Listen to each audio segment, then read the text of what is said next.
um artigo, mas e a gente não consegue diferenciar isso. A gente não consegue diferenciar isso. Então, vamos trabalhar bastante. Então, hoje, nós vamos trabalhar a função alocativa dos recursos. Ou seja, como é que eles são alocados. Como é que essa função econômica do Estado. Hoje nós vamos trabalhar isso. Como é que funciona isso. Né? E aí, essa palavra para vocês, o que ela é? Alocar. Seria isso. Seu cachorro aí tá brabo aí, hein, Pedro?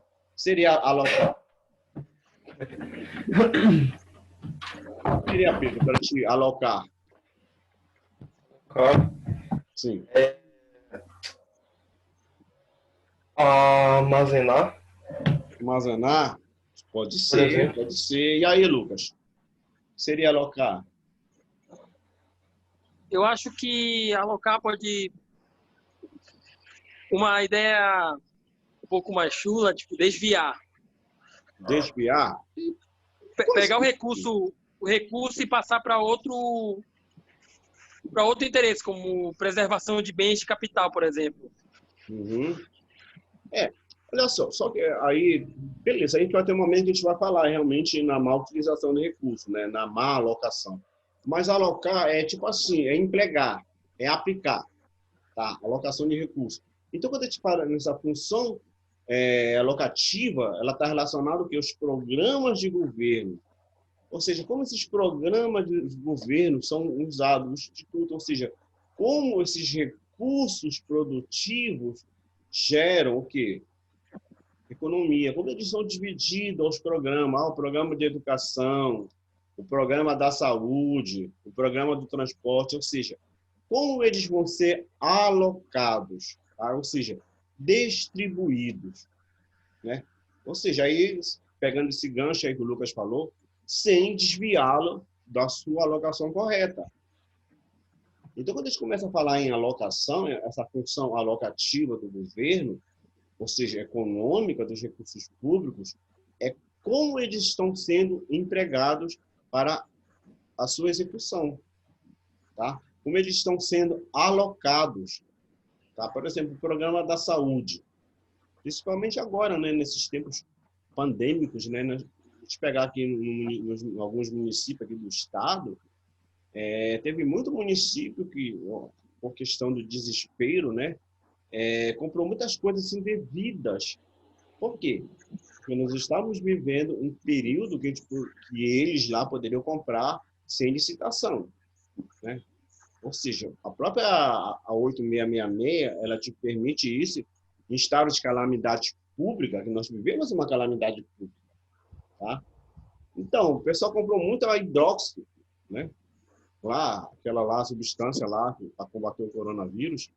Então, teve estado que se abarrotou o seu estoque disso daí. Aí, é claro, como o Lucas falou, é claro que vai haver desvio, né? Quando se tem grande quantidade, né? Quando se compra. Vocês viram aquela questão dos respiradores lá, que venderam aí por preços altíssimos, né? E depois a empresa teve que devolver o dinheiro, né? O Estado entrou com recurso. Quer dizer, a gente começa a perceber isso aí realmente pelo caminho que o Lucas falou aí para a gente, né? Em questão de termos didáticos, como é que isso funciona, né? Exatamente, nós temos que ter esse cuidado na hora de realizar uma compra, né? Para não ir pelo calor da emoção e, de repente, alocar este recurso de forma indevida, né? De repente, eu não posso comprar 1 quilo de feijão para merenda escolar, o cara me vendendo a R$ 20 do quilo. Caramba, pessoal, é um preço diferente do mercado, né? Se uma média está oscilando a 6, vamos supor assim, hipoteticamente, de 6 a R$ 10, caramba, o cara está me vendendo a 20, né?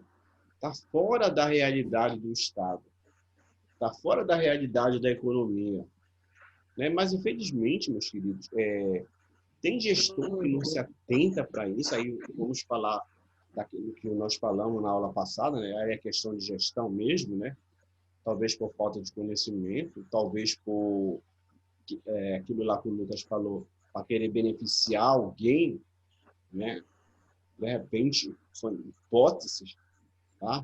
Então, tudo isso nós temos que estar atento quando a gente fala dessa função alocativa do Estado, ou seja, como é que meus produtos, como é que eu vou regularizar a economia, como é que eu vou conduzir preço.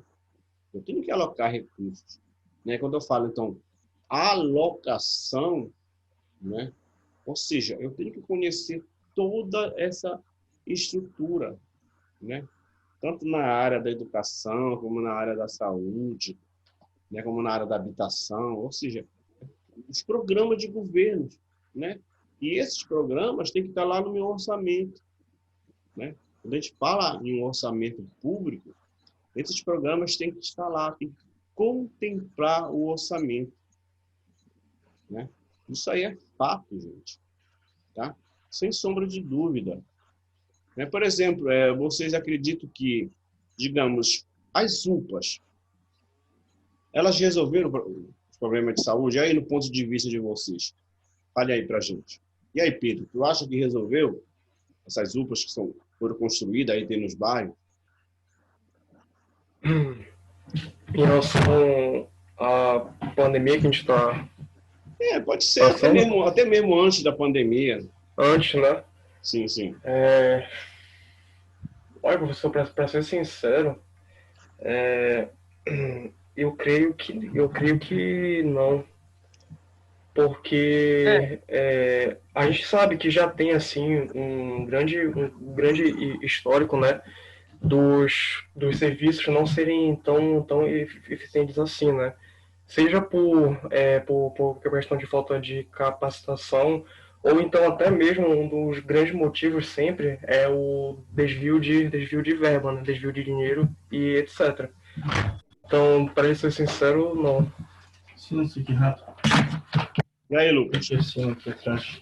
Eu acredito que as UPAs, elas tentaram, né, conseguir controlar a pandemia, ou até antes da pandemia elas tentavam, tanto que tem uma pessoa próxima minha que trabalha numa UPA, que é, no caso, minha irmã, né, que ela é médica numa UPA, e realmente a falta de recursos é o que quebra, porque não tem o recurso bastante não tem aulas bastante, não tem leitos o bastante para atender a população, né, que precisa de fato de um hospital público.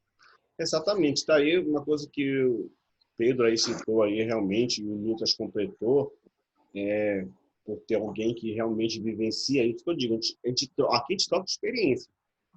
Né? Que bom que lá no Lucas tem uma pessoa que trabalha realmente no ponto que a gente está tocando agora. É assim, a falta de recurso, pessoal, ela quebra qualquer projeto. Né? Ela quebra. Aí vai faltar leito. Daqui a pouco a gente vai falar da parte de eficiência e eficácia, vocês vão entender melhor. Aí vai faltar leito. Aí vai faltar medicação. Né? Aí não adianta eu ter um médico lá para atender se o meu raio-x não funciona. E professor?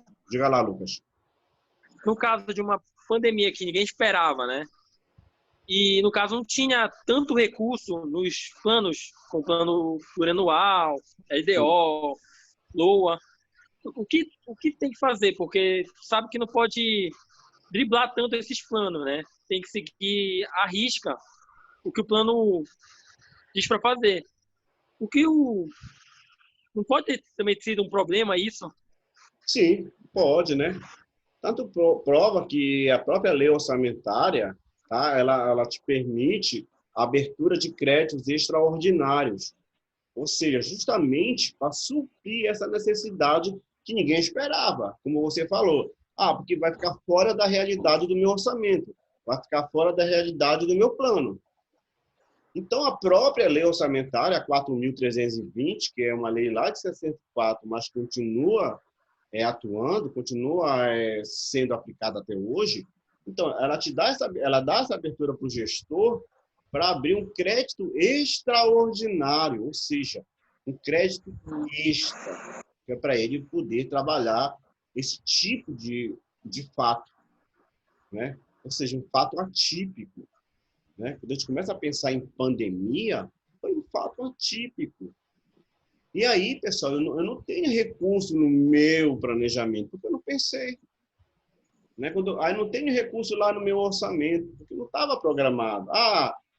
Quando eu fiz o meu planejamento lá em 2019, em 2020 pode ter um surto pandêmico, então nós temos que ter recurso disponível para poder atender. Não, gente. Ninguém é mãe de Lamare, né? Usando a expressão da palavra. Né? Então, a própria legislação ela te permite a abertura de créditos extraordinários, ou seja, para suprir esses momentos. Né? Aí o próprio legislador tem que ver que ele tem de captação de recursos, tem que ter recursos sobrando. Aí eu tenho que falar em superávit financeiro. Né? Eu tenho que falar, por exemplo, que a minha arrecadação elas estão a mais, ela está sobrando dinheiro. Justamente, né? Eu tenho que ter essas reservas para atender. É quando quebra uma ponte aí da alça viária, né? Eu tenho que ter isso, tenho que pensar nisso. Por quê? Eu não vou abrir um processo licitatório para escolher a empresa que vai resolver lá a ponte que quebrou. Eu tenho que logo pensar, espera aí, pega lá um melhor preço e manda ajeitar a ponte, que senão para.